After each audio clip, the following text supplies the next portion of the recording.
أكبر الله أكبر.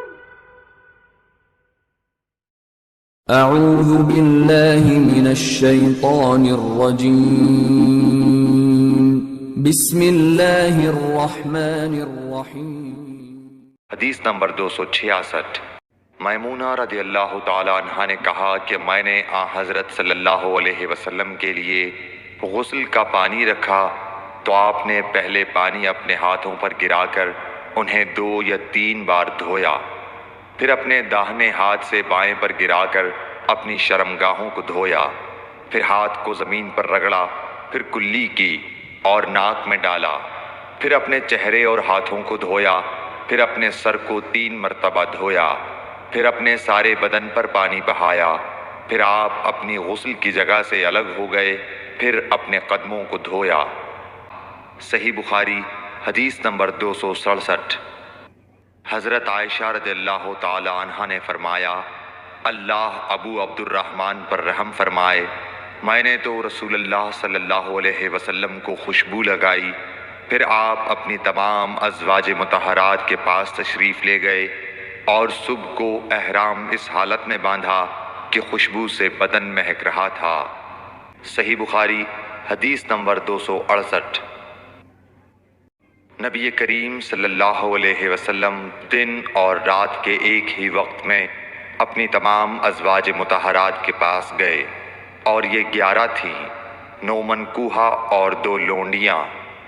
راوی نے کہا، میں نے انس سے پوچھا کہ حضور صلی اللہ علیہ وسلم اس کی طاقت رکھتے تھے؟ تو آپ نے فرمایا کہ ہم آپس میں کہا کرتے تھے کہ آپ کو 30 مردوں کے برابر طاقت دی گئی ہے۔ صحیح بخاری حدیث نمبر 269۔ حضرت علی رضی اللہ تعالی عنہ نے فرمایا کہ مجھے مزید بکثرت آتی تھی، چونکہ میرے گھر میں نبی کریم صلی اللہ علیہ وسلم کی صاحبزادی حضرت فاطمہ الزہرا رضی اللہ تعالی عنہ تھیں، اس لیے میں نے ایک شخص مقداد بن اسود اپنے شاگرد سے کہا کہ وہ آپ صلی اللہ علیہ وسلم سے اس کے متعلق مسئلہ معلوم کریں۔ انہوں نے پوچھا تو آپ نے فرمایا کہ وضو کر اور شرمگاہ کو دھو، یہی کافی ہے۔ صحیح بخاری حدیث نمبر 270۔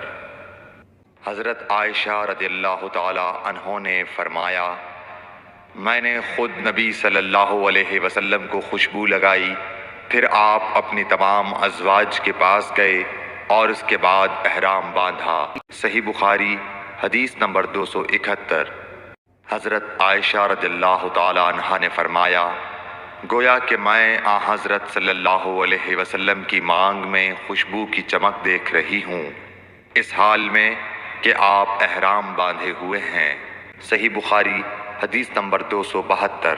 مومنین حضرت عائشہ صدیقہ رضی اللہ عنہا نے فرمایا کہ رسول کریم صلی اللہ علیہ وسلم جنابت کا غسل کرتے تو پہلے اپنے ہاتھوں کو دھوتے اور نماز کی طرح وضو کرتے، پھر اپنے ہاتھوں سے اپنے بالوں کا خلال کرتے، اور جب یقین کر لیتے کہ جسم تر ہو گیا ہے تو 3 مرتبہ اس پر پانی بہاتے، پھر تمام بدن کا غسل کرتے۔